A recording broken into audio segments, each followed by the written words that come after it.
Елбасымыз Нұрсұлтан Әбішұлы Назарбаев 2018 жылы шілде айында Түркістан қаласына облыс мәртебесін беру туралы жарлыққа қол қойған болатын. Бұл жарлыққа баршамыздың қуанғанымыз анық.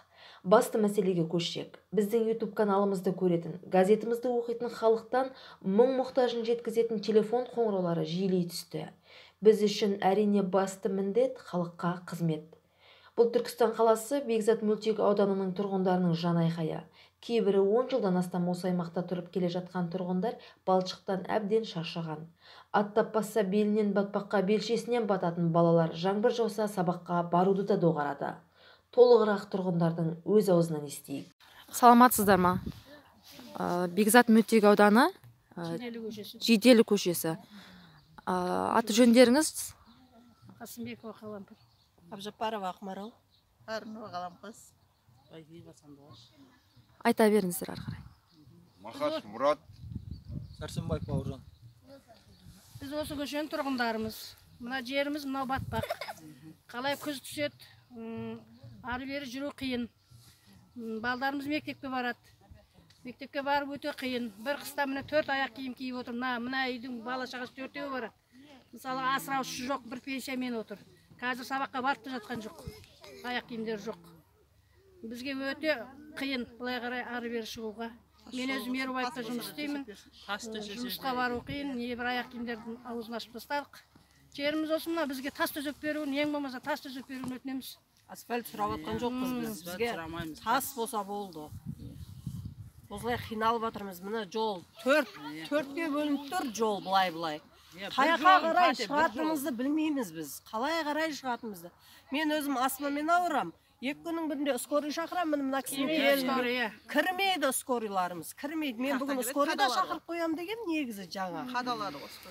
Кірмейді скорыйда. Менің ауыратынымды осы бүгін сәсет де біледі. Мына балдардан обал. Мына балдарға деген енді мына бізде 30-шы маршрут осыдан 5 көшеден кейін жүреді. 6-шы көшеден 30-шы маршрут жүреді.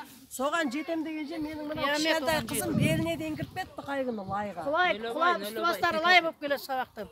Осы жерде 4-5 үйде қазір осы шығып тұрған бала шағамыз 25 бала сабаққа барады екен. Обал емес па? Обал ғой. Сонда анау өкімет қайқа қарайды. Біз осы жерге участке берді, ел болыңдар, үй салыңдар деді, салдық. Сіздер кімдерге өтініш жазып айтып жатырсыздар қазір?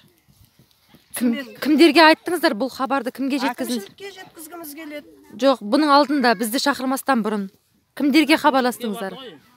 Біз анау әкімшілікке барып кіремай келген. Таппай келдік қой, кіремайға келдік. Әкімшілікті таппай келдім мен өзім. Ана үйде де 3-4 бала мектепке барады мысалға. 6 бала барады ол үйде. 6 ауыл. Қиналдық, мына жолда қатты қиналдық біз. Бәрі жұмыста қазір шықтайын десе. Ана 30-шы маршрутты мен тағы бірдеңке айта кетейін. 30-шы маршрутта мына балалар тізесіне дейін лай болып барады. 30-шы маршрут мінгізбей кетеді. Мінгізбейді. Бір Мұртташ қожа кісі бар, мен аты жөнін анық білмеймін, бірақ айтуым керек еді, соның аты жөнін сұрап қоймаппын.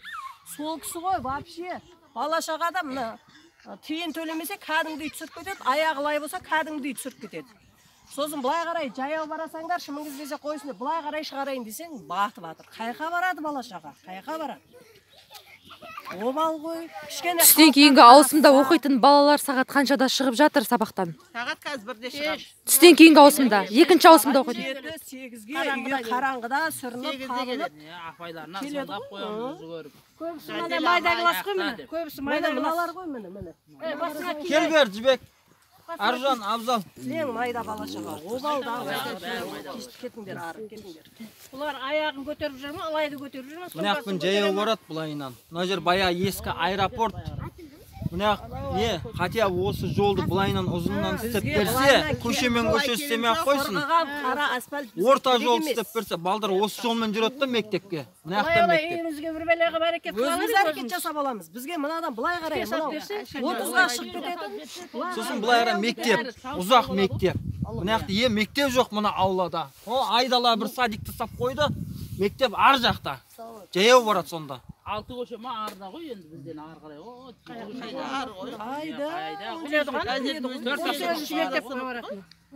Сіздерден көмек күтіп осылай шақырып жатырмыз. Бізге бала шағамыздан обал болды мынау. алашаға өзімізде көрген баққанымыз ешкім бәрі келе аяқ киім алмайды. болды ғой қазір тамақ қайғырып. Мына байғұс жылайды да отырады. Аяқ киімнің аузы ашылып жатыр. Енді айттым 27 мыңға аяқ киім әперді деп кеше үйіне сіздерді келетін болды деп айтуға кірсем 27 мыңға етік алдым деп жылап отыр. Жылап отыр. Бәріміз де жетісіп отқан жоқпыз. Бәріміз де сол. Мынау жолдарды түсіріп көріңіз міне. Бірге ет лақтырамыз, бірге бұл ет қазір лақтырамыз. дегдіп тұрғаны Мынау дегдіп тұрғанда келдіңіздер. Онсыз да мәшинелеріңіз жүре алмады ғой қазір. Өздеріңіз куә болып тұрсыздар. Біз мәшинеміз жүре алмай жатыр деп тұрған жоқпыз.